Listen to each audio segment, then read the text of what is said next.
Hello and welcome to freeccnaworkbook.com. My name is Matthew George and you are watching Lab 1-8 Video on Demand, configuring a GNS3 Ethernet NIO cloud, which stands for Network Input Output Cloud. The NIO cloud allows you to connect a emulated platform in Dynamics, which GNS3 is the GUI for Dynamics. It will allow you to collect this. It will allow you to connect this emulated platform to a physical or a loopback network adapter in Windows or Linux, whatever OS you choose to run. Now, keep in mind, if you're running Windows 7 or Windows Vista, you may have a problem configuring this correctly, as it may not work. I've had several problems trying to get the NIO cloud to operate correctly on Windows 7 and Vista. However, if you get it to work, then that's good. If not, then you may need to get a temp hard drive so that way you can run Windows XP or Linux. Now, the first step is to actually install the loopback adapter. So you'll need to go to Start, Control Panel, and Add New Hardware. And go ahead and click Next here. And of course, Windows will attempt to install the hardware automatically. But of course, you know, it's not going to just automatically install. So, have you already connected the hardware? Yes, you have. Let me go ahead and slide all the way down here to the bottom, and you want to add a new hardware device. Click Next, and then you want to install the hardware manually by selecting it from a list. And if you slide midway down the list here, you'll see Network Adapters. Click Next on that, and then you'll see the Microsoft Loopback Adapter. You click Next on that, and then you click Next, and then it will install it, and then you click Finished. I've already have the Loopback Adapter installed. Keep in mind, when you do install the Loopback Adapter, you will need to restart the machine, so I'm just going to cancel this now since I already have one installed. Then I'm going to go to the network connections. As you can see here, I've renamed the adapter so that way you know it's pretty obvious which one it is. Right click on that, I'm going to go to Properties, and as you can see here, I've already statically set the IP address. If you've not done so, you need to do that, which is 192.168.255.10 with a standard Class C subnet mask. Keep in mind the default gateway is left it blank for the time being, but in labs further on down the road, you may be required to change the default gateway to the IP address of the connected emulated hardware platform GNS3, so that way you know if you want to advertise this this loopback network into the GNS3 network, that way you're able to get to it. So let's go ahead and click OK, and leave that alone. Now the loopback adapter is already there. We're ready to fire up GNS3. So I'll go ahead and click on the free CCNA workbook GNS3 topology here that I have on my desktop, and it will fire up the hypervisors. Let's wait for that to load.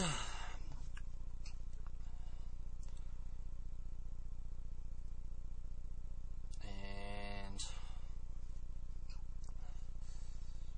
come on. I think I can.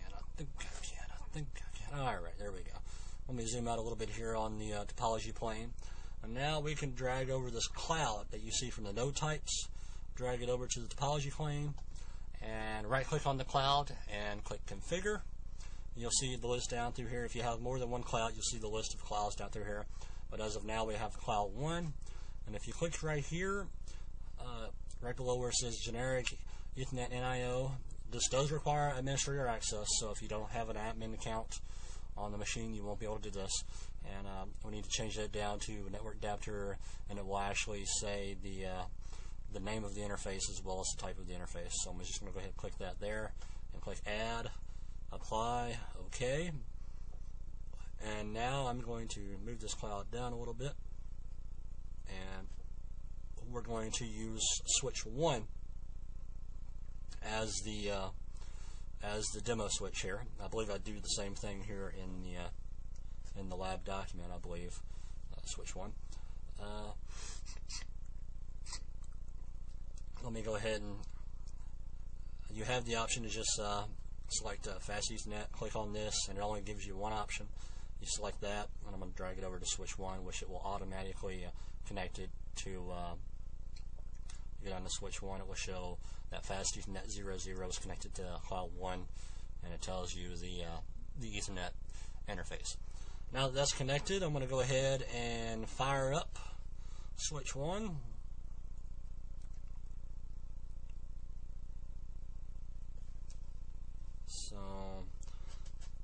going to go ahead and jump on my secure CRT and connect to switch 1. I don't use PuTTY. I use secure CRT mainly because the tabs across the top gives you the ability to switch back and forth a lot more rapidly. So switch 1 here. As you can see, the router's already booted. And click no here, and it will take a second. Yeah. Come on. There we go.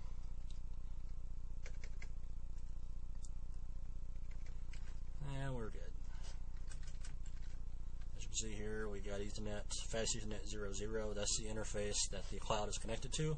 So in order to test this, what I'm going to do is assign an IP address to the fast Ethernet 00 interface, and I'm going to ping the loopback adapter's IP address on the host. Now, assigning the IP address to the interface is a little bit further down the lab workbook, but I'm just going to do this as a demonstration so that way you can see that this does work. So go into global configuration, interface fast Ethernet 00, IP address 192.168.255.